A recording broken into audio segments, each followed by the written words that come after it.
네, 저희는 세라믹 소규를 통한 LATP 제조 및 특성 평가에 대해서 연구를 한 권영민, 김관태, 도준영입니다. 먼저 목차는 연구 주제 소개가 있고, 그다음 실험 과정, 그다음에 결과, 그다음에 연구 결론이 있습니다.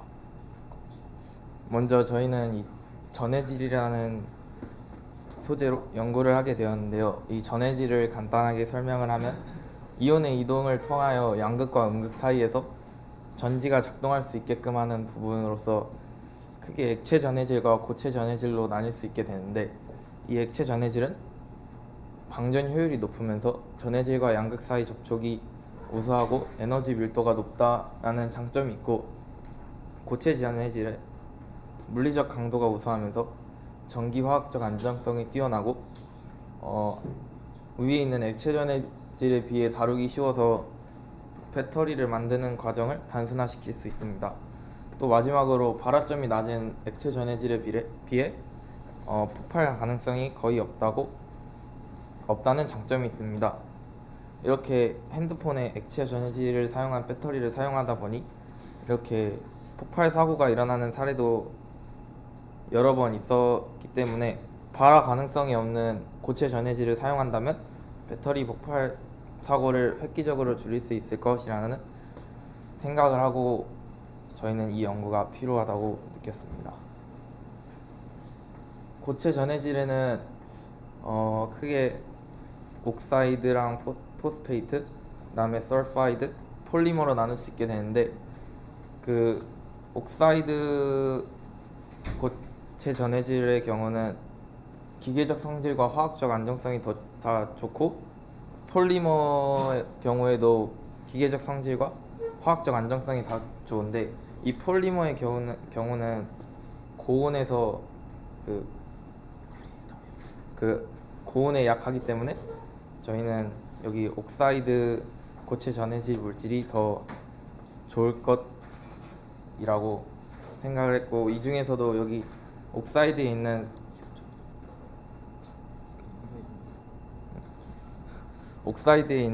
여기 두 번째 있는 거 있죠.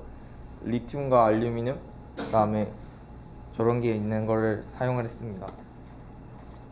저희가 사용한 이 LATP라는 거는 아까도 말씀드렸듯이 구성 물질은 저렇게 구성돼 있고, 이온 전도도는 10의 마이너스 3승에서 10의 마이너스 5승의 범위에서 이온 전도도를 갖고 있습니다. 화학식은 저렇게 나타나긴 하는데, 앞에서 나와 있던 것처럼 알루미늄이 얼마 있느냐에 따라서 약간씩 달라질 수도 있습니다. 또 나시콘 구조를 가지고 있고, 이 LATP는 LTP에 알루미늄을 첨가해서 밀도를 높인 것인데, 이 LTP라고 하는 것이 기공이 많아서 그 밀도가 낮은데, 이 알루미늄을 첨가함으로써 기공이 줄어들게 되고 밀도가 높아질 수 있게 된 것입니다. 하지만 이 LATP의 문제점이 있는데, 먼저 일단 소결성이 낮다는 점이 있습니다. 그리고 고체 전해질의 경우에는 이따가도 설명이 있겠지만 고온에서 되게 만들어지는 고온의 과정이 있는데, 이 900도씨 이상의 온도에서 리튬 이온이 증발하여 발생하는 분해 반응이 일어나게 됩니다. 또한 이 분해 과정에서 형성된 AlPO4가 이온 전도도가 없어요. 그래가지고 이 물질이 이온 전도도를 낮추고, 또 소결 후에 보통 낮은 밀도를 보인다는 문제점이 있습니다. 또한 여기에 있는 그림과 같이 미시적 구조에 많은 영향을 받는 이온 전도도를 가지고 있습니다.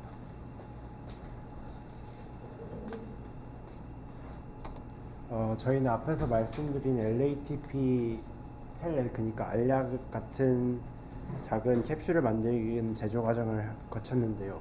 우선은 LATP 화학식에 맞게끔 원료들의 양을 조절했습니다.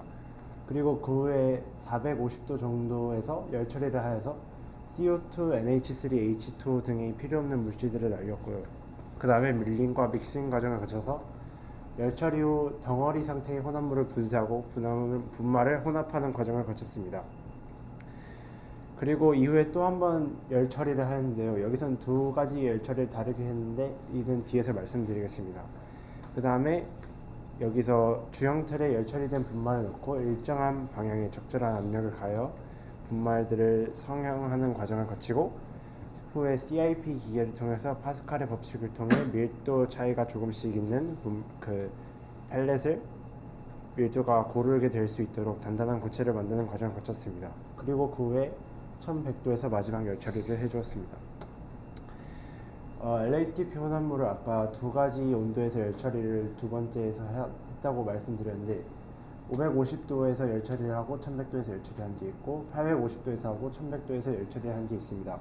두 가지를 다르게 한 이유는 그 포스페이트 그러니까 인산염 물질이 500에서 600도 사이에서 액상이 되는 특징이 있는데 550도에서 했을 경우 850도에서 했을 때는 LATP로 이때 모두 합성이 되는 반면 550도에서 했을 때는 인산염 물질이 남아 있어서 이들이 액상이 되면서 계면으로 침투하여 그 다음 열처리 때 마저 LATP로 합성되면서 더 높은 밀도를 가지게 될 거라고 저희는 추측을 하였습니다.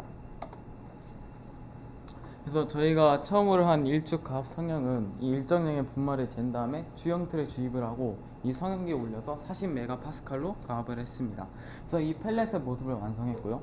그 다음에 CIP 공정을 했는데 이 CIP 공정은 파스칼의 원리를 사용한 것으로 파스칼의 원리는 한쪽 부분에 가해진 압력이 유체의 각 부분에 그 모두 같은 압력이 가해진다는 원리인데 그래서 이 샘플이 들어간 고무 몰드를 진공으로 처리한 다음에 이 CIP 기계에 넣어서 200메가파스칼로 15분간 가압했습니다.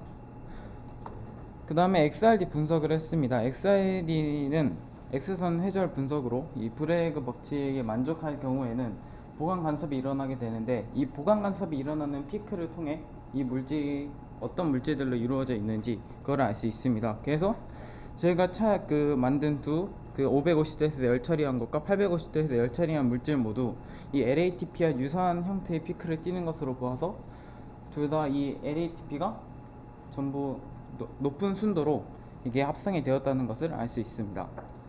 그 다음 밀도를 측정했습니다.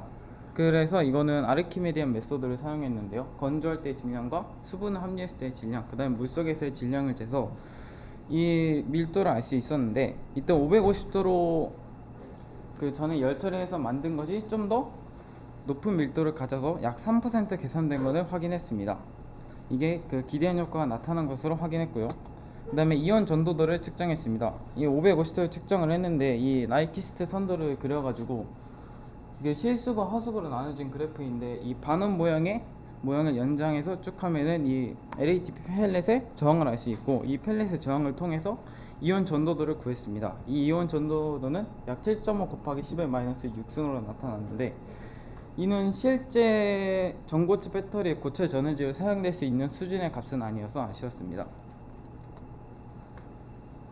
결론을 말씀드리겠습니다. 일단 저희는 LATP 소결 전 분말의 조성을 조절하여 LATP 소결 반응을 촉진시키는 것을 목표로 하였고요. LATP 원료와 LATP 물질이 혼합된 분말로 소결하여 대략 3%의 밀도 개선을 확인하였습니다. 저희가 밀도를 올려 계산하고자 한 특성은 이온 전도도인데요. 저희가 실제 전고체 배터리에 사용할 수 있을 수준까지 끌어올리려고 했으나 이에는 미치지 못하는 7.5 곱하기 10의 마이너스 6승 정도로 좀 아쉬운 결과가 나왔습니다. 이러한 결과가 나온 원인으로는 낮은 밀도를 볼 수 있는데요. 선행 연구 결과 같은 경우 95%, 94% 같은 경우로 크게 차이는 없어 보일 수도 있는데 기공도를 생각해 보면 대략 선행 연구 결과에 비해서 2배에서 3배 정도 되는 기공도를 가지고 있다고 할 수 있습니다. 그리고 접촉 불량이라는 요인도 고려할 수 있는데요. 이온 전도도 측정을 하던 샘플을 준비하던 도중 LATP 샘플과 백금 코팅 사이에 발생한 불완전 접촉으로 인해 추가 저항이 발생될 가능성도 있다고 생각됩니다. 감사합니다.